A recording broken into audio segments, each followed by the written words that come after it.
சுதந்திரம் என்பது சும்மாவா வந்ததே. பிளாசி முதல் செங்கோட்டை வரை உரை ஓவியம் என்பது சும்மாவா வந்ததே. ஆங்கிலேயர்கள் எவரையெல்லாம் குற்றவாளிகள் என்றும் தண்டனைக்கு உரியவர்கள் என்றும் குறிப்பிட்டிருக்கிறார்களோ அவரெல்லாம் தீரர்களாயிருந்த சுதந்திர போராட்ட வீரர்கள் என்றே உறுதியாக சொல்ல முடியும். தங்களை எதிர்த்தவர்களை குற்றவாளி பட்டம் சுமத்தி முடக்கியது ஆங்கிலேயர்களின் சாதனை. எனவே ஆங்கிலேய அரசின் அந்த குற்றவாளிகள் குறித்த பட்டியல் எத்தகைய உண்மையை சொல்லுகிறது என்பது எனக்கும் புரிகிறது தாயே. ஆம் மகனே, அவர்களுக்கு யாரெல்லாம் குற்றவாளிகளோ அவர்கள் நமக்கு சுதந்திர போராட்ட வீரர்கள். இந்த 1857 முதல் சுதந்திர போராட்டத்தின் போது ஆயிரக்கணக்கான புரட்சியாளர்களும் இராணுவத்திலிருந்து தப்பி வெளியேறியவர்களும் கலகக்காரர்களுமாக படுகொலை செய்யப்பட்டார்கள். எத்தனையோ பேர் கைதாகி மரண தண்டனைக்கு உள்ளானார்கள். சிலர் தங்களது வாழ்நாட்களை கொடூரங்கள் நிறைந்த அண்டமான் சிறையில் கழிப்பதற்காக ஆயுள் தண்டனை விதிக்கப்பட்டு கப்பல்களில் அனுப்பி வைக்கப்பட்டார்கள். சரி, விசாரணை நீதிமன்றத்தில் இவர்கள் மீது சுமத்தப்பட்ட குற்றம்தான் என்ன?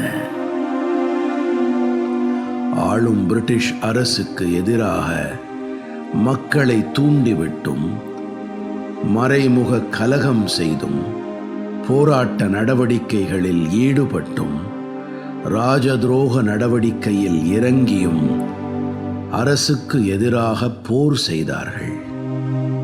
இப்படித்தான் அவர்கள் மீது குற்றம் சாட்டப்பட்டது.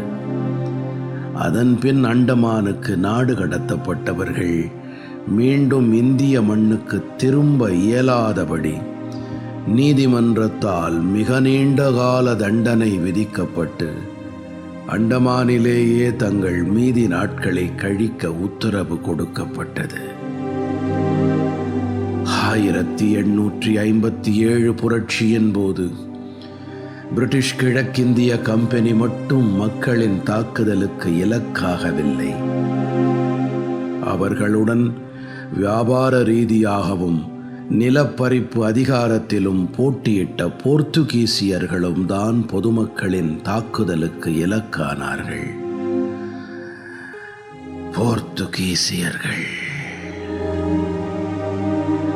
கோவாவில் தங்கள் நிர்வாகத்தை அமைத்து பெருமளவில் கிறிஸ்தவ மதமாற்றம் மூலமாகவும் மக்களை காட்டுமிராண்டித்தனமாக கொன்று குவித்தும் தங்கள் அதிகாரத்தை நிலைநிறுத்தி இருந்தார்கள். அதனால்தான் ஆங்கிலேயருக்கு எதிராக போராட்டங்கள் நாடு முழுதும் வெடித்ததைப் போல கோவாவிலும் வெடித்தது. என் மக்கள் இவர்களை பிரிட்டிஷ் கிழக்கிந்திய கம்பெனி என்றோ போர்த்துகீசியர்கள் என்றோ வேறுபடுத்தி பார்க்கவில்லை. ஒட்டுமொத்தமாக வெள்ளைத்தோல் ஐரோப்பியர் என்றே பார்த்தார்கள்.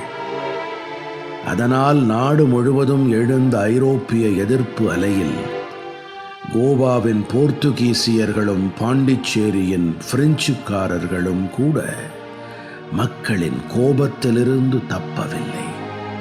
ஆனால் தங்களுக்குள் வியாபார போட்டி மிகுந்து நாடு பிடிக்கும் கொள்கையால் தங்களுக்குள் போரிட்டு வேற்றுமைகளை வளர்த்திருந்தாலும் கூட இந்த மண்ணில் எழுந்த சுதந்திர போராட்டங்களை அடக்கும் போக்கில் போர்த்துகீசியர்களும் பிரிட்டிஷ்காரர்களும் பிரெஞ்சுக்காரர்களும் கைகோர்த்து செயல்பட்டார்கள். 1857 போராட்டத்தின் போது இவர்களுக்கு இடையே நடந்த கடித பரிமாற்றங்கள், போருக்கான தளவாடங்கள் கைமாற்றிக்கொள்ள வேண்டுகோள் விடுத்த கடிதங்கள், இவற்றிலிருந்து அவர்களின் அந்த ஐரோப்பிய பாச பிணைப்பை அறிந்து கொள்ள முடியும். அப்படித்தான் கோவாவில் சாவந்த்வாடி புரட்சிக்காரர்கள் மீது போர்த்துகீசிய அரசு குற்றம் சுமத்தி அவர்களை 1859 பிப்ரவரி 1 இந்தோனேஷியாவின் திமோர் சிறைகளில் அடைக்க நாடு கடத்தியது.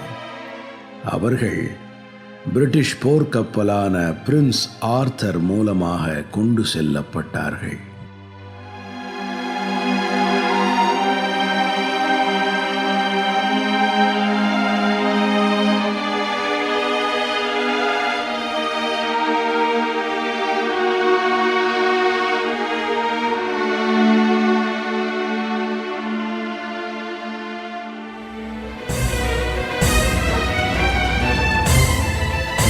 பிளாசி முதல் செங்கோட்டை வரை உரை ஓவியம் கேட்டீர்கள். எத்தனை எத்தனை தடியடியை தாங்கினர், எத்தனை எத்தனை செக்கிழுத்து வாடினர். தூக்கு மேடை ஏறி நின்ற காளையர்கள் எத்தனை, தாக்குகின்ற குண்டினாலே உயிரிழந்தோர் எத்தனை. படைப்பு சென்னை வானொலி நிலையம்.